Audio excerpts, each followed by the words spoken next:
Renklerin beynimizde ve beynimizin içinde bolup geçen hadisalara psikologik taýdan näle täsirler edip bilýär? Renkler beynimiz üçün gaty wajyp bir sistem aýdyr. Beynimizdäki bolup geçen duýgularyň 80 ötürümi görmek sistemamyzdan gelýändir. Renkler biziň pikirçimize has köp täsir eder.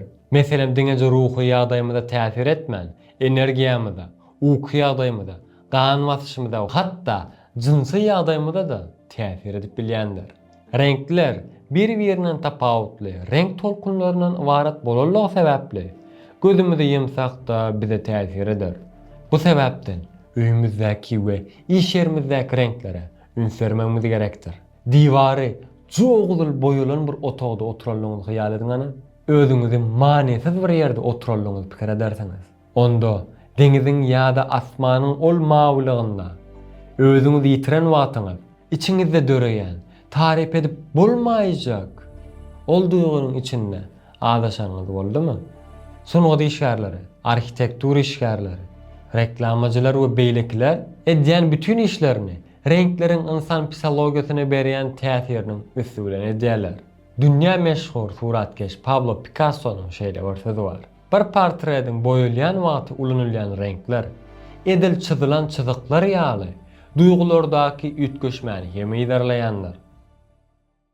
Renklerin güýçlü ara gatnaşyk enjamlygyny geýýän eşiklerimizden öýümüziň diwarlaryna çelli durmuşumyzyň her pursadyny, her ýerini saýlap alýan renklerimiz bermek isleýän habarymyzy başgalaryna bildirmek üçin esasy zatlygyny bir ýerlerde işlendir. Renkler bilen ara gatnaşyk gurmaga üns bermesek-de durmuşumyzyň şeýle bir merkezi nedir bolýan? Köp wagt garşymyzdaky insan bilen guran bagymyzy, hatda özümizi näl duýuşymyzdan başga da fiziologik hereketlerimiz gören renkimize göre ütgäp bilýändir. Şeýlehem, geçirilen käbir ilmi barlaklaryň netijelerine göre belli bir renkler insanyň gan basınçyny artdyrmakda, metabolizmany güýçlendirmekde, göz miýşlerimizin ýagdaýlygyna täsir edip biljekligini hem ortaga goýdy. İnglis bilim insanı Isaac Newton mundan 350 ýyl öň arasy ak renkiň prizmadan geçýän wagty göz bilen görüläjek ýagdaýda tapawutly renklere aýrylýanlygyny tapdy. Newton mundan başga da her bir renkin ýeki bir tolkun boýundan dönelligini we başga renklere bölünmejegini tapapdy.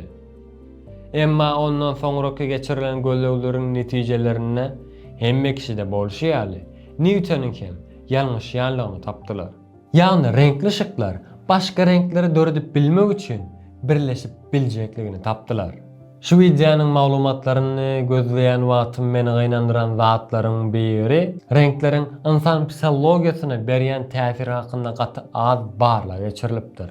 Bu geçirilen gözlegler hem reklamacılar we arhitektur işgärleri üçin renklerin insan psikologiýasyna berýän täsiri hakyndaky geçirilen gözlegleriniň az bolmagynyň iň esas sebeplerinden biri renklerin we keýpleriň tartışmalara açyk bolmagydyr.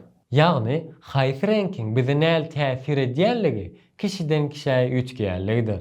Meselem, ak renk günbatar ýurtlarda sadalyk we merhemetiň simboly bolsa-da, gündogor ýurtlarda ýasyň we ajylaryň simboly bolup bilýändir.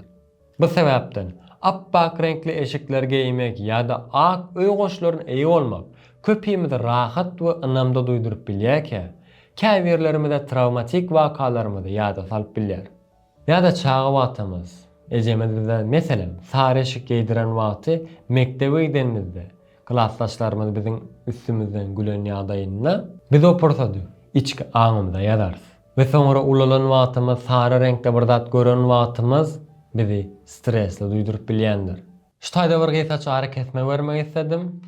Geçen gün Play Market'te telefonum Android bolan soň Play Market'te gezýärkem öňüme 2 sany gatygy türkmen ýaşlarymyz tarapyndan döredilen programa çykdy.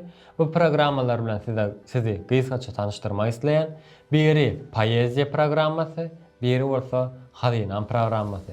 Poeziýa programmasy içinde biziň ady belli şahirlerimizin goşgulary bardyr. Meselem Nuskowy şahirlaryň 20-nji asyryň şahirleri we 21-nji asyryň şahirleriniň goşgulary bardyr.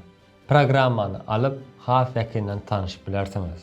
Hazynan programma hakynda aýdanymda bolsa içerisinde goşgular, kitaplar, hekaýalar, makalalar, sesli hekaýalar, sesli makalalar hem bardyr. Hazynan programmasynda meniň hem bir näçe seslendiren makalalarym bardyr. Hazynan programmasyny hem alyp ýakyndan tanyşyp bilersiňiz. Onda videomyzda dowam etjäs. Renkleriň durmuşymyzda bular ýaly wajyp ýeriniň bolmasy hiç şüphesiz bedenimiz we aklymyzyň üstünde wajyp täsirleriniň bolmagy sebäpdir. Gara we ak renkleriň arasyndaky renk spektri gyzgyn renkler we sowuk renkler diýilip iki aýrylýandyr. Renk spektrumyň gyzyl tarapyndaky gyzyl, sary we mämiş renkler diýilip bilinýär. Bu gyzgyn renkler rahatlyk we sırdaşlyk duýgularyndan, gahar, gazap we urşuju duýgulara çelli bolan aýrylygy öz için alyp bilýändir. Spektrumyň gök tarapyndaky mawy, ýaşyl ýaly renkler sowuk renkler ýerýändir. Sowuk renkler asudalyk we parahatçylyk ýaly pozitiv duýgulardan başga da gamgylyk we ünsvermezlik ýaly negativ duýgulary hem öz için alýandyr. Meselem gyzyl renkde spektrumyň iň esasy renkleriniň biri bolanlygy sebäpli ansat görülýärligi üçin üns çekýän renk hökümle tanalýar. Bütün renkleriň arasynda ansatlyk bilen görülýän bu güýçli renk şatlyk, hyjy, güýç, yşk, gahar we erkeklik energiýasy ýaly duýgular bilen baglanýandyr. Gyzyl renkiň bu canlylygynyň ýokary derejede bir täsiri bolanlygy sebäpli insany tolgundurýarlygy, jinsy güýjüni artdyrýarlygy we iştäni açýarlygy bilinýär. Bu gyzyl renki üstümizde götürmek bizi motive edip biler. Bu sebäpden bolsa ruhy pes, özüne bolan ynamy pes bolan kişileriň gyzyl renkli eşikler, aksesuarlary dakynan ýagdaýlarynda özlerini ynamly duýýanlyklaryna aýdýarlar. Gyzgyn we pozitiv bir mylaýymlygy bolan gyzyl renk ýaşamak islegimiz bilen birleşip bedenimize erkeklik energiýany ýaymak arkaly metabolizmany çaltlandyrýar.